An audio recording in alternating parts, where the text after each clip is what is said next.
Lääne-Virumaal Lammasmäel said kokku ligi 1000 noort. Toimus kodutütarde ja noorte kotkaste suurlaager Spekter.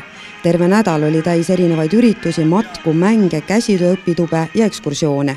Käidi Rakvere kindluses, on toimunud matkad, jalgsimatk, räätsamatk, tõukerattamatk ja matkatarkuste rada on läbitud.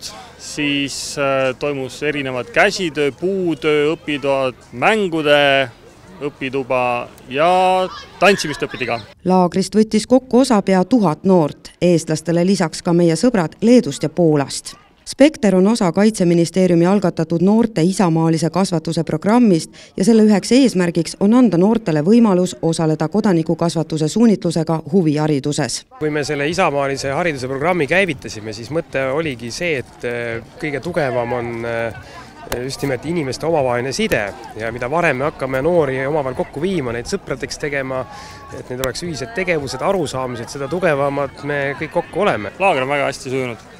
Kõik on rõõmsad, kõik asjad on toimunud nii, nagu nad peavad toimuma. Laagris osalenud noored leidsid palju uusi sõpru, tegid koos vahvaid asju ja usuvad, et järgmisel aastal on nad kindlasti tagasi. Sama soovitavad ka teistele. Siin laagris on väga tore olla ja soovitan kindlasti järgmine aasta tulla, siis siin on väga päris huvitavaid asju.